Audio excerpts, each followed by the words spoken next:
Week's round of upsets and close scorelines left us with a ladder that underlines the tightness of this year's competition.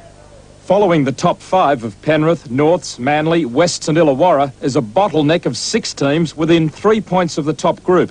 Canberra, St George, Newcastle, Canterbury, Easts and Brisbane, and 4 of those teams are on the upswing. Last Sunday at Cogra, the return of Brad Mackay and the arrival of former Steeler Geoff Hardy and try-scoring sensation Martin Afire breathed life into a new-look St George. Ex-Shark Guy Picken played his best game for the Dragons. South Sydney were only down by 4 points at half-time, with a brilliant try finished by Manoa Thompson and Jason Williams, but it was all the Dragons in the second half for St George to win 30-6.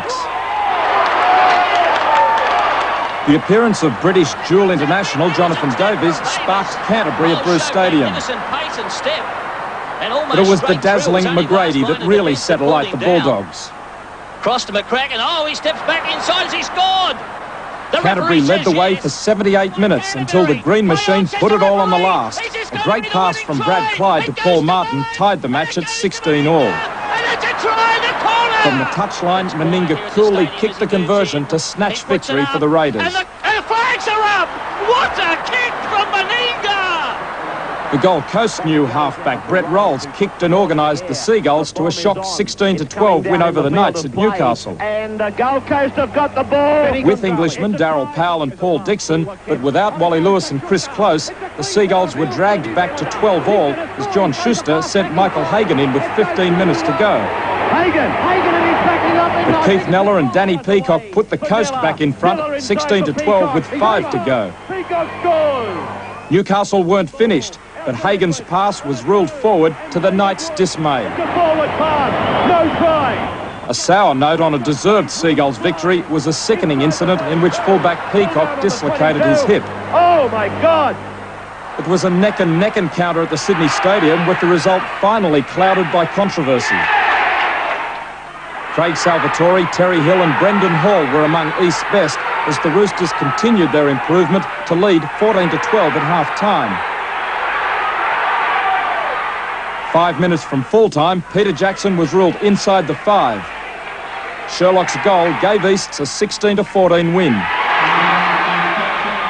24 hours later, after studying the video, Norths lodged an official complaint over referee Chris Ward's handling. Among the incidents in question, a no-try decision when Daryl Harrigan was ruled offside from a kick. The no-try ruling after centre David Hall got over the line and wrestled to get the ball down. Late in the game, Fenwick had the ball ripped out, but there was no penalty. At Brookvale, after a tough opening 30 minutes, Penrith trampled Manly 32-8 in an awesome display. The Penrith forwards stormed over the Manly 6 in the second half. The previously strong Manly defence buckled under the onslaught. Yes, he is. He was celebrating. At Leichhardt, the Broncos had no excuses as they tumbled to 11th on the ladder at the hands of Balmain, 14-4. The Tigers' first win of the year was built on defence and the kicking game of Brian Smith.